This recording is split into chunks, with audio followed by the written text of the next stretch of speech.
Então, muito boa noite e bom ano para todos. Pela graça de Deus, vamos continuar com o estudo em 1 Timóteo 2,4.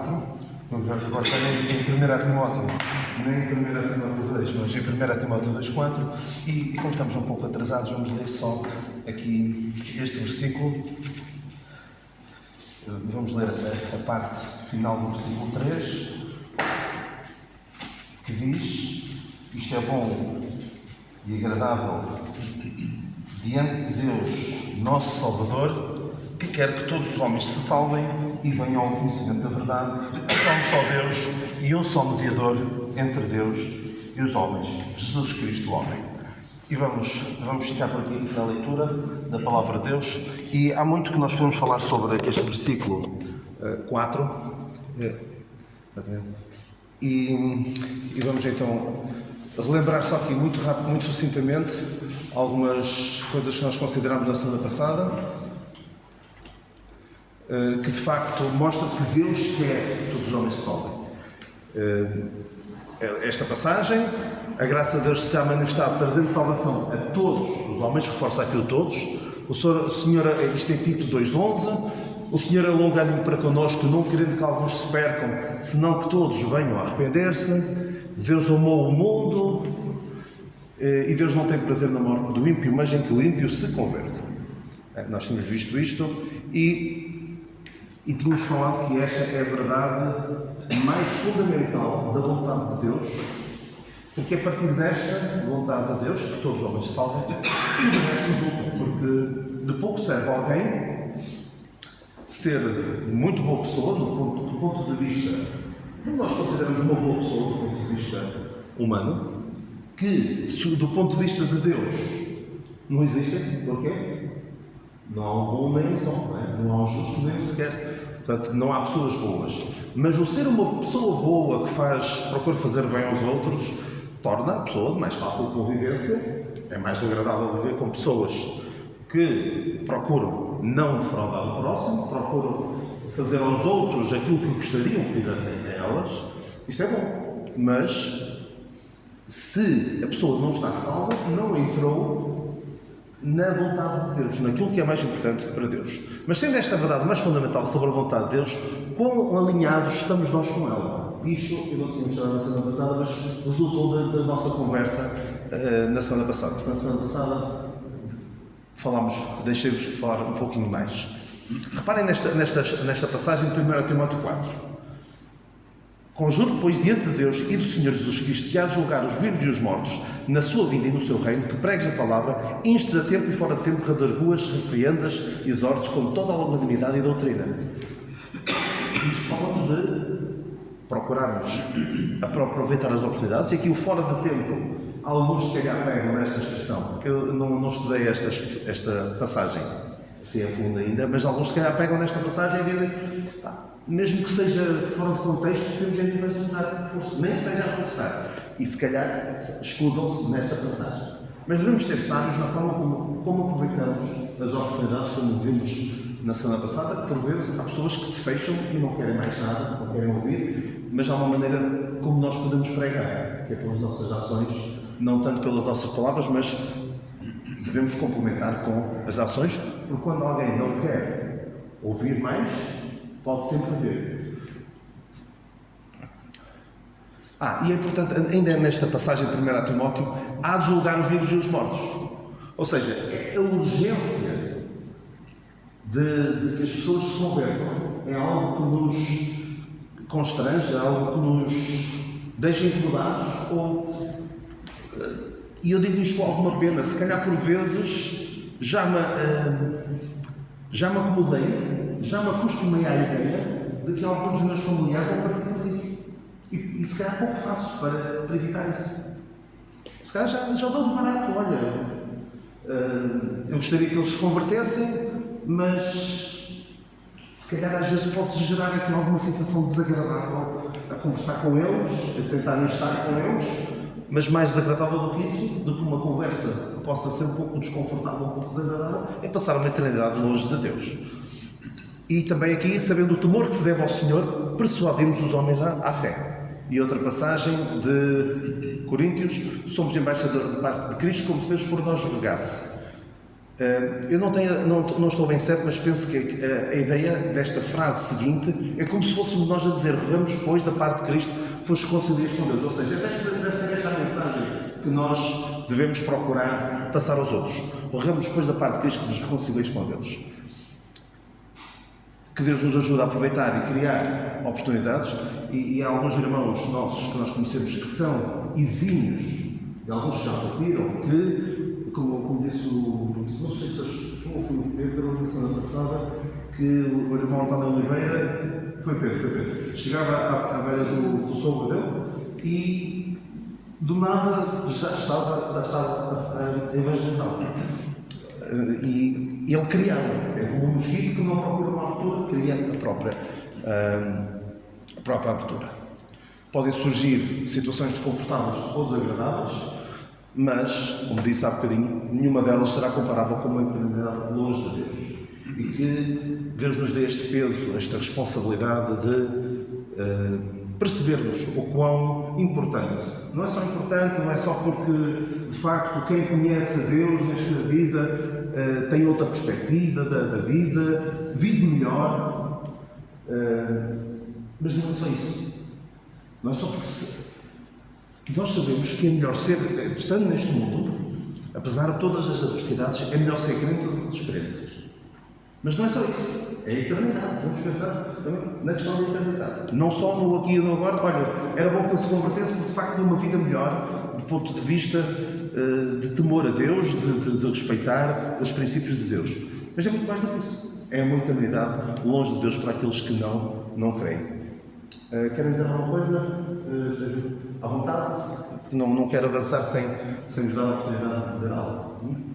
Só queria dizer. Sim. Esta semana, por acaso, encontrei não sei se vocês conhecem o Paulinho, o neto do seu falecido Sr. Ramiro.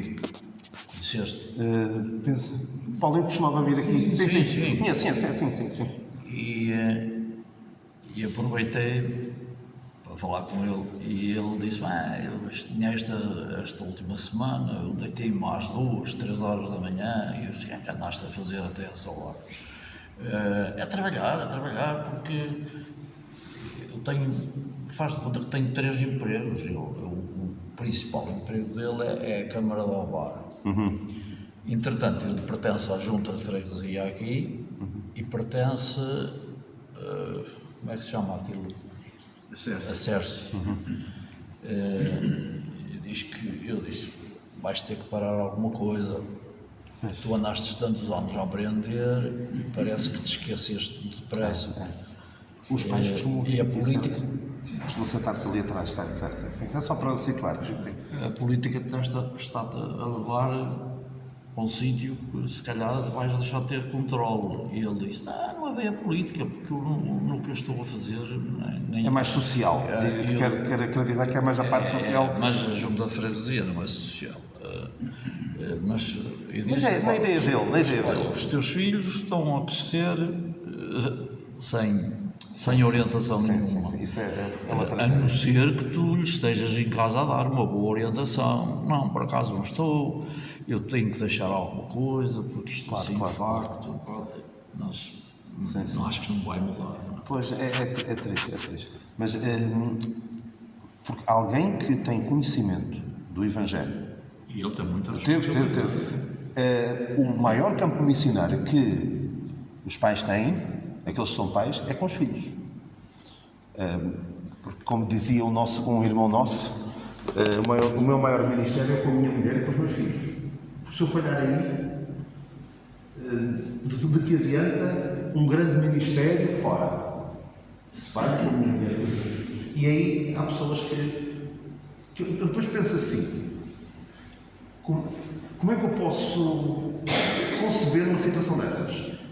É importante ou não é importante? Conhecimento, proporcionar o conhecimento da palavra de Deus, desde a tua início às Sagradas Letras, que podem tornar-te sábio para a salvação. Não é que dão a salvação, mas podem tornar-te sábio para a salvação. E pais privarem os seus filhos desse conhecimento. É uma grande responsabilidade que eu não quero. é algo que eu posso falhar, e muito bem, mas é algo que penso que não podem acusar do pai, eu não quis saber. Isso é uma tristeza, é muito triste mesmo. Porque isso é quase dizer, não está alinhado com a vontade de Deus, no sentido de quer que todos os homens salvem e venham ao conhecimento da verdade. E nós vimos também, ficámos um pouco por aqui, então vão todos salvar-se, porque há aquela teoria de salvação universal, que depois de tanto trabalho que Deus se deu para salvar o homem, no fim, mesmo os que creem e os que não creem, vai tudo salvar-se. Não é? Mas se Deus salvasse a todos, mesmo os que não buscaram, não seria justo, e o diabo, significa o quê? O diabo? Acusador. Iria acusar, não ia largar a Deus, a dizer, então tu salvaste, condenas maninhos e aos anjos caídos e vais salvar os homens mesmo aqueles que não creram em ti. Mas aí, nós lemos desta passagem, nós lemos na semana passada, em Romanos 3,26, que desta forma o Deus enviou o Senhor Jesus Cristo para propiciação. Ele pode agora ser justo e justificador. Não deixa de ser justo, mas também não deixa de justificar. E é por isto que o diabo detesta esta mensagem. A mensagem da cruz é algo que ele abomina. Porquê? Porque é na cruz que se vê o amor de Deus, a justiça de Deus, a sabedoria de Deus. Porque lemos em Coríntios que se os príncipes deste mundo soubessem, nunca teriam crucificado o Senhor agora. Com esta mensagem dada ao apóstolo Paulo, trocou as voltas por completo ao inimigo. Temos também aqui uma passagem, claro que o contexto é outro, é nos Salmos 85:10. A misericórdia e a verdade se encontraram, a justiça e a paz se deixaram. Ou seja, ali na cruz podemos ver a misericórdia de Deus. Deus querer ser misericordioso para com o homem, mas não deixa de ser verdadeiro consigo mesmo. Ele é justo, mas ainda assim consegue dar-nos a paz. E aquele hino que nós conhecemos bem, eis na cruz em pleno acordo, a justiça com o amor, eis ali como ele é justo e também é salvador. Nós conhecemos o 125 do Hinos e Cânticos. Então, Deus pode salvar a todos, mas não vai salvar todos. Só salva aqueles que se voltam para Ele. E vamos imaginar que Deus, pura e simplesmente, descarta o diabo, a gente não fez o diabo e diz, não, eu quero salvar todos. Mas havia outro problema, que é, se ele o fizesse,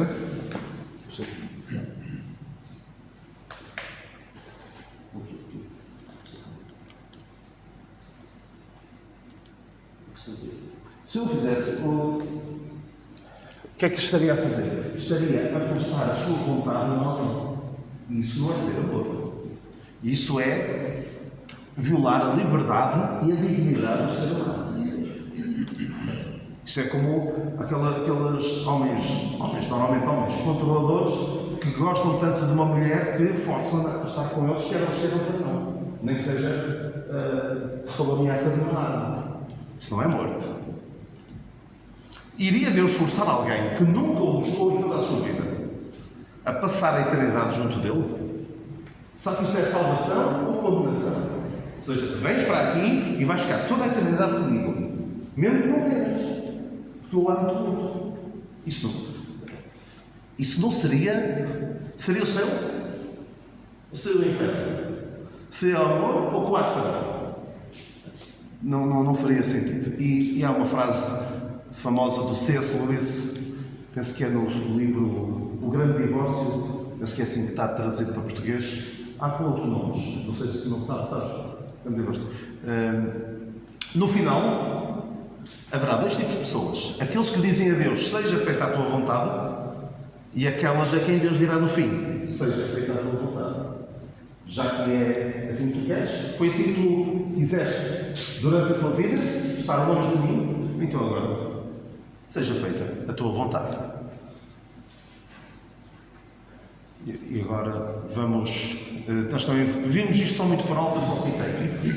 Então, se Deus quer que todos os homens se salvem e nem todos se salvam, conclusão: se Deus quer que todos se salvem e nem todos se salvam, então Deus não pode ser omnipotente. Dizem alguns, poderão alguns dizer. Mas isto é uma pergunta na linha de pode Deus criar uma pedra tão grande que nem mesmo ele possa levantá-la? Estas frases que, no fundo, para tentar encontrar alguma falha na nossa visão de Deus.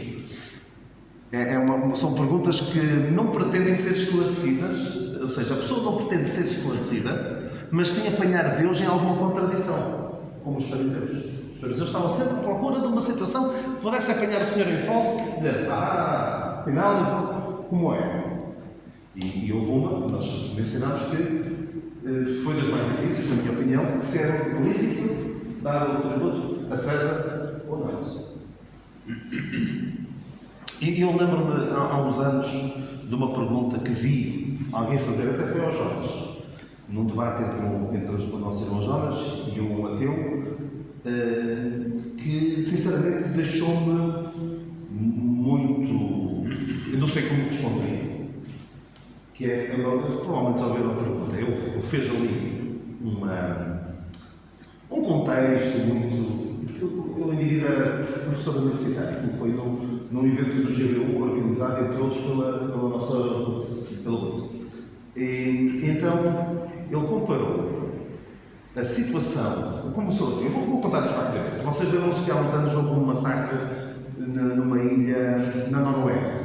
Andreas Breivik matou uma série de miúdos num acampamento de miúdos de tipo bloco de esquerda, assim, uma coisa assim, um comunista, um grupo de jovens, não interessa as energias. Ele matou por lá dentro, a esquerda de extrema-direita, matou tudo. E ele dizia: imaginem que vocês sabiam o que é que ia acontecer e tratavam de tirar de lá o vosso filho e não diziam nada a ninguém. Podíamos acusar.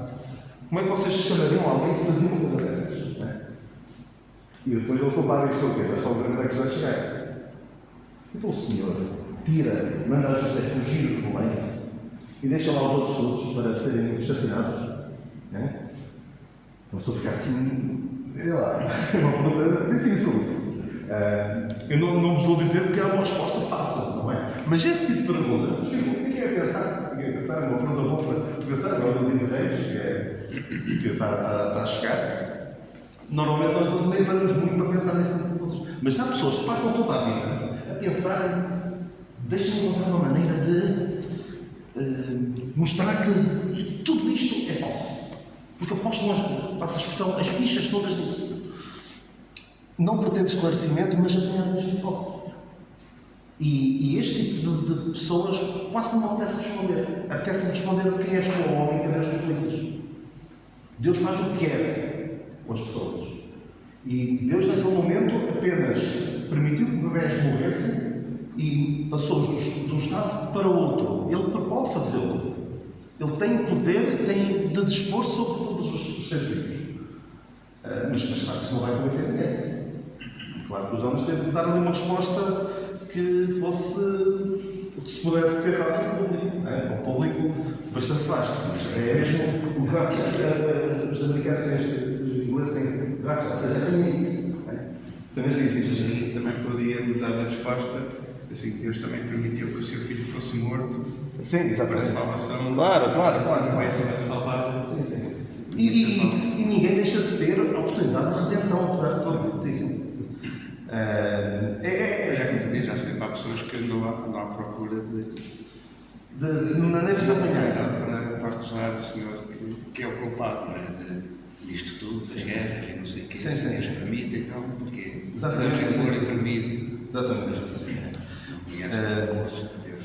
Mas são perguntas difíceis que não pretendem, de maneira nenhuma, esclarecimento. Querem é lançar a dúvida e, de certa forma, confortar o coração do incrédulo. Ou seja, eu estou tão bem assim, estão a ver, Deus faz este tipo de coisas, Deus ordena massacres lá no Faixa de Gaza, naquela zona toda, no Velho Testamento, atenção, estou a dizer agora. Ordena aqueles massacres todos. Como é que pode ser? E gostam de pegar.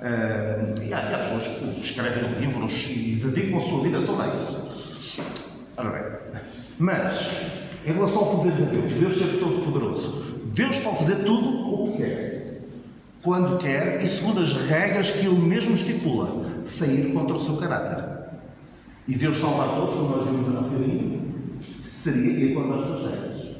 Porque Deus não pode ver o pecado. Deus não podia deixar de castigar alguém no nosso lugar.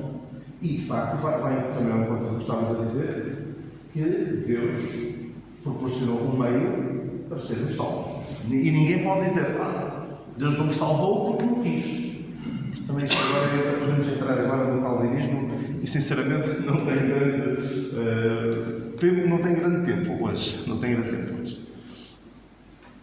Mas é importante que nós percebemos que Deus pode fazer tudo o que quer. Não é? Deus pode fazer tudo. Porque há paradoxos, não é? Que são frases que elas próprias se contradizem. Como eu estou a dizer uma mentira. É um paradoxo, não é? Se nós, com algum engenho, conseguimos pôr Deus a ser apanhado numa contradição. Mas é um paradoxo, não é um paradoxo não mostra que algo é falso. Ok, vamos então só avançar aqui. Apesar de Deus ser omnipotente, há várias coisas que Deus não pode fazer. Deus não pode mentir. Deus não pode negar-se a si mesmo. Deus não pode ver o mal. Ok? E Deus não pode ser tentado pelo mal. Temos estas várias passagens que atestam esta realidade. Coisas que Deus não pode fazer. Mas nada disto contradiz a sua omnipotência. Que Deus pode fazer tudo o que quer, quando quer e segundo as regras que Ele mesmo estipula. Por exemplo, os milagres são Deus a agir num mundo em que Ele estabeleceu regras, mas Ele pode impedir que alguém morra, pode impedir que alguém continue a sua doença e, neste caso, fique restaurado. Mas isso são milagres, porque Deus pode, nada é impossível, para Deus nada é impossível, não é? E este aqui, copiado. Sobre Deus querer salvar todos. Esta passagem de Isaías 59:1 diz: eis que a mão do Senhor não está encolhida para que não possa salvar. Ou seja, a mão de Deus não é curta. A mão de Deus vai a todo lado. Pode salvar qualquer um. E porque Deus quer salvar todos os homens, exatamente. E gosto também muito desta expressão que o Senhor, quando fala com Moisés, diz que eu vos livrarei com braços sem um braço longo, um braço que chega a qualquer lugar. Deus pode salvar a todos sem exceção. Para Deus não há casos perdidos pelos quais não vai haver batalhar. Mas nós podemos pensar que já não há nada a fazer. Podemos às vezes pensar que há pessoas que têm uma vida tão quebrada, já então num nível tão grande de depravação, de imoralidade, parecem casos perdidos. Podemos pensar, Deus não pode salvar. E cada um deve olhar para si e pensar, se há alguém que não merecia ser salvo, que era tão pecador, que só mesmo Deus, sou eu. Cada um deve pensar isso de si mesmo e não tanto pensar nos outros casos. Para Deus não há casos perdidos. E alguém que se lembrava disso todos os dias era o apóstolo Paulo. O apóstolo Paulo, certamente se alguém dissesse, olha, Paulo, não vale a pena. Não vale a pena, isto é ir longe demais. Paulo pensava assim, o quê? Vocês estão a falar com um caso perdido. E eu estou a lembrar agora daquele episódio em Atos 20. Acho que é Atos 20, Paulo. Não sei se é Atos 20, mas o Atos 19, em Paulo quis ir apresentar-se no teatro onde estavam várias pessoas que queriam maltratá-lo. Que eles estavam a gritar dos Efésios. E podiam dizer assim, Paulo, não vale a pena. Não vais lá. Porque o Paulo estava a pensar, eu quero ir lá, eu quero pregar aquelas pessoas. É isso. É Atos 19. Obrigado. Atos 19. E sim, Atos é quando ele fala com os anciãos. Exatamente. É Atos 19. E eu pensava assim, aquelas pessoas estão completamente fora de si, porque veio o seu ganha-pão posto em causa e toda a cidade de Éfeso baseava-se, grande parte do negócio e da vida da cidade de Éfeso baseava-se no culto à falsa deusa Diana, né? Os artífices e tudo mais, e o turismo, tudo o que havia à volta daquilo. E estavam lá prontos para maltratar a vossa plantação. Mas o que é que ele queria fazer? Ele queria anunciar o seu Evangelho. Eu posso imaginar Paulo a dizer às vezes: achas muito que é caso perdido? Tu estás a falar com um caso perdido. E mesmo esse, Deus pode salvar. Ele diz de que Jesus veio ao mundo para salvar os pecadores, dos quais sou o principal, para exemplo. E temos, por um lado, Paulo que diz que é o principal dos pecadores, mas antes ele era hebreu de hebreus, fariseu, irrepreensível, mas tudo isso que ele tinha, ele voltou pedra por Cristo, para que seja achado dele, não tendo a minha justiça que vem da lei, mas a que vem pela fé em Cristo. Mas aqui queria destacar aquela parte em que ele tinha tudo o que alguém podia desejar do ponto de vista moral.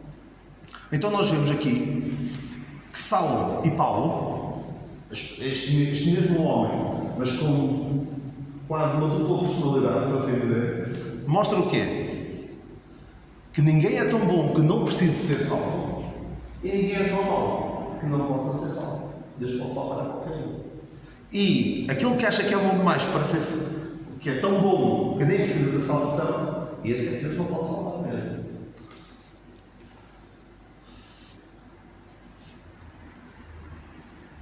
Eu lembro-me de, acho que já vos tinha falado disso, que o limiar da salvação, vamos imaginar que há um limiar, a partir daqui é salvo, a partir dali não é salvo.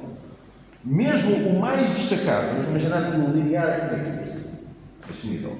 O mais destacado dos santos, entrados, não chega lá. Mais faz uma assíntota, não é?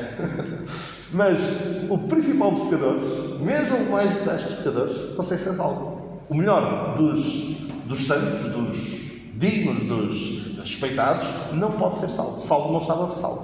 Mas Paulo, o principal dos pecadores, já podia ser salvo. Nada pode deter o braço salvador de Deus a não ser a incredulidade e a desobediência do homem. Não há exigências adicionais ou quaisquer pré-requisitos. Não há nada que se precise fazer. E há quem põe exigências adicionais. Como também na semana passada, o Pedro até puxou esse assunto de alguns que ao evangelizar complicam a coisa e dizem: arrepende-te e deixa os teus pecados e aceita a salvação. Não há essas exigências adicionais ou pré-requisitos. O único pré-requisito para podermos ser salvos é o quê? Exatamente, é isso. É estarmos perdidos. Se Deus só pode salvar os perdidos. E vamos ver isso daqui a bocadinho. Não há exigências, não há dinheiro ou bens materiais, não é preciso ter. Ser inteligente, não é preciso ser. Deus pode salvar os pobres, pode salvar os pouco inteligentes, pode salvar os de baixo estatuto social, pode salvar os que não têm muita saúde ou força física. E também não é preciso boas obras para ser salvo. Nada disto é preciso. Dinheiro, inteligência, estatuto social, saúde ou boas obras. Nada disto é preciso. E eu lembro-me já ouviram esta história do Spurgeon, que será convertido, que entrou numa igreja pequenina, acho que era uma tempestade de neve, e o pregador faltou um bom tempo, não conseguiu vir, então um homem muito humilde lá da igreja subiu ao púlpito e leu: olhar para mim e sereis salvos. E disse algo assim nesta linha: para olhar não é preciso ser rico, não é preciso ser inteligente, não é preciso ser muito forte, basta olhar. E aquilo foi essencial para a conversão do Spurgeon. Uma mensagem simples, dada por um homem que nem estava preparado, mas graças a Deus. Vocês não precisam de nada de especial. No entanto, eu vou perguntar uma coisa, e já vou mostrar a frase seguinte. Já ouviram alguém da Bíblia que não se tenha salvo por ser pobre demais? Acho que não. E rico demais? Que se tenha perdido por ser rico demais? Sim. Não, que se tenha perdido por ser demasiado rico. Mancebo rico, por exemplo. Alguém que se tenha perdido porque, olha, não conseguia alcançar. Claro, podemos dizer pessoas que não são deficientes mentais e não conseguem alcançar. Certamente Deus é justo, o justo juiz fará justiça, certamente.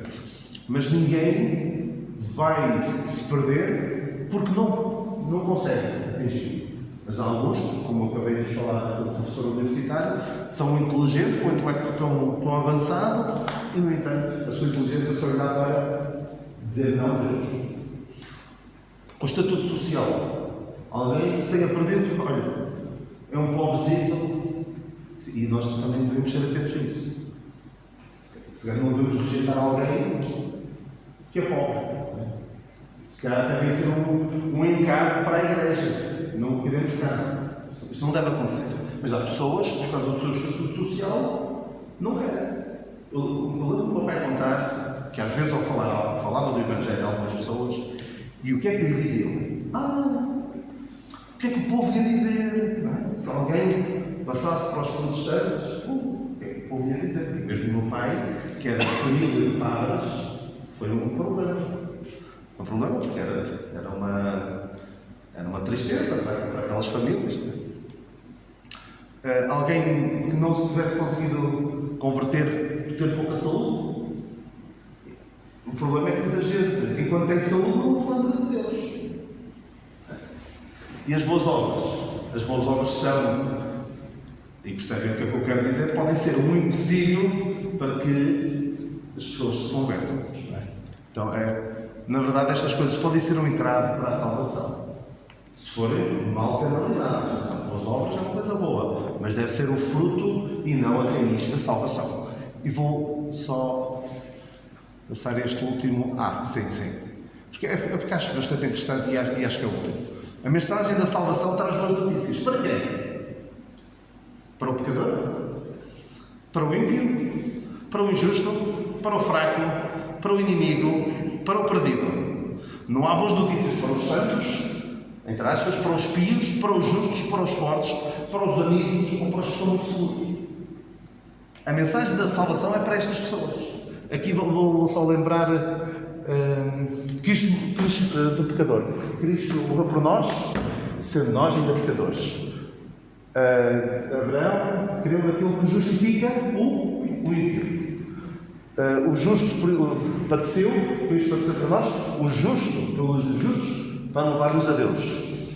E estando nós ainda fracos, em Romanos 5:6, sendo nós inimigos, em Romanos 5:10, e o Filho do Homem veio buscar e salvar quem? O que se havia perdido. Ou seja, é este que Deus salva. Salva este. Não salvou. Quem é que salvou do fariseu e do publicano? Salvou o publicano. Porquê? Tem misericórdia de mim, pecador. O outro achava-se muito justo, achava-se amigo também. Eu é que sou, quase só faltava dizer, Deus fez uma sorte em eu estar do teu lado. Eu sou mesmo espetacular. Portanto, ficamos aqui com estas lições, mas podem falar um bocadinho, se quiserem, sobre como é que Deus salva. Deus, de facto, quer salvar todos os homens. Eu tinha mais umas coisas que quero ainda falar sobre Deus quer que todos salvem. E para a semana, se vocês quiserem, irei falar de que Deus realmente simplificou tudo ao máximo, para que ninguém pudesse ficar privado da salvação. Quase como o Senhor não tanto, mas eu faço, facilitar na escola aos alunos. Não é? O Simão costuma ter alunos melhores, portanto não facilita tanto. Eu, como tenho alunos sempre mais fraquitos, vamos facilitando. Mas Deus facilitou mesmo a coisa ao máximo. Deus facilitou Ao máximo, eu costumo dizer que a salvação de Deus é quase como uma pergunta de verdadeiro ou falso. Não, duas opções, não é verdadeiro ou falso. Duas opções em que Deus dá a resposta. Tenho posto para ti o caminho, como é que é? O caminho da vida e o caminho da morte. Escolhe, pois, o da vida para que vivas. A mensagem da salvação é esta. Mas imaginem um teste em que vocês têm duas opções. E tem um lado, a resposta certa é esta. E alguém falhar naquilo. É só quem é que falha numa coisa destas? Um louco. Aquele que rejeita dele. Portanto, vamos falar sobre isso para a semana e mais outras coisas. Só quem quiser falar do calvinismo esteja à vontade. Mas Deus de facto quer que todos se salvem e providenciou o meio para todos serem salvos. Agora, se alguns não são salvos, não é da responsabilidade de Deus. Ok, ficamos por aqui, então. Obrigado.